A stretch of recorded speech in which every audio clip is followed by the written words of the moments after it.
कहते हैं, जब धरती पर अन्याय बढ़ जाता है, जब इंसान सच को छोड़कर डर और स्वार्थ के पीछे चलने लगता है, तब ईश्वर केवल पूजे जाने के लिए नहीं आते, बल्कि मनुष्य को रास्ता दिखाने आते हैं।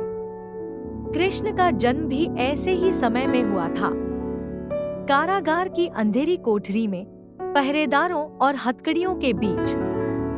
लेकिन उस अंधेरे में जन्म लेने वाला बच्चा केवल एक शरीर नहीं था, वह एक संदेश था कि हालात कितने भी कठिन क्यों न हो, अगर उद्देश्य पवित्र हो तो रोशनी रास्ता बना ही लेती है।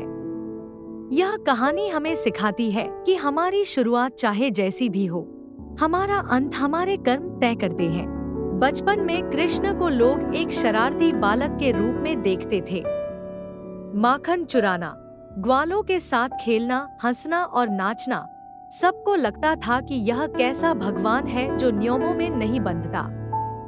लेकिन उसी बालपन में कृष्ण जीवन का पहला बड़ा पाठ दे रहे थे। वह सिखा रहे थे कि जीवन केवल जिम्मेदारियों का बोझ नहीं है, जीवन आनंद भी है। जो इंसान हर पल डर और तनाव में जीता है, वह भीतर से टूट जाता है। कृष्ण कहते हैं कि मुस्कान कमजोरी नहीं होती, बल्कि वह आत्मा की ताकत होती है। कठिन जीवन में भी अगर हंसने की वजह ढूंढ ली जाए, तो रास्ते आसान हो जाते हैं। एक समय ऐसा आया जब लोग इंद्र के डर से पूजा कर रहे थे। डर के कारण सिर झुके हुए थे, विश्वास नहीं था, केवल भय था। तब कृष्ण ने लोगों से कहा कि प्रकृति को पूजना गलत नहीं है, लेकिन डर के आगे झुक जाना गलत है। जब गोवर्धन पर्वत उठाया गया, तो असली चमत्कार पर्वत उठाना नहीं था, असली चमत्कार लोगों के मन से डर हटाना था। यह घटना हमें सिखाती है कि जब इंसान सही के साथ खड़ा होता है, तो ताकत अपने आप उसके साथ खड़ी हो जाती है।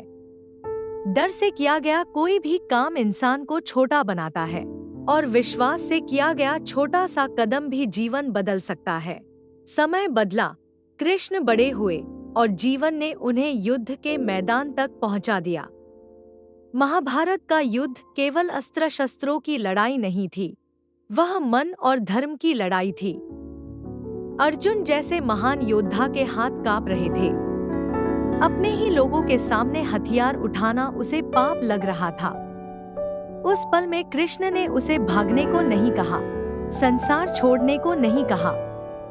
उन्होंने कहा, कम करो, फल की चिंता मत करो। इसका अर्थ यह नहीं कि इंसान संवेदनहीन हो जाए, बल्कि इसका अर्थ यह है कि सही निर्णय भावनाओं के डर से नहीं, कर्तव्य की समझ से लिया जाना चाहिए। कभी कभी सही रास्ता सबसे कठिन होता है, लेकिन वही आत्मा को मजबूत बनाता है। कृष्ण के जीवन की सबसे बड़ी प्रेरणा यही है कि उन्होंने कभी खुद को सबसे ऊपर नहीं रखा। वह राजा भी बने और सारथी भी। उन्होंने यह दिखाया कि बड़ा होना पद से नहीं, सोच से होता है।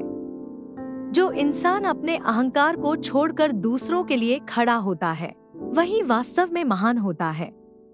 जीवन में हर इंसान कभी न कभी अर्जुन बनता है, डरा हुआ, उलझा हुआ, निर्णय लेने से घबराया हुआ। और उस समय कृष्ण कोई बाहर से आने वाला चमत्कार नहीं होते, बल्कि भीतर की आवाज बनकर कहते हैं, जो सही है वही करो, भले ही रास्ता कठिन हो। यह कहानी हमें यह नहीं सिखाती कि जीवन में दुख नहीं आएगा।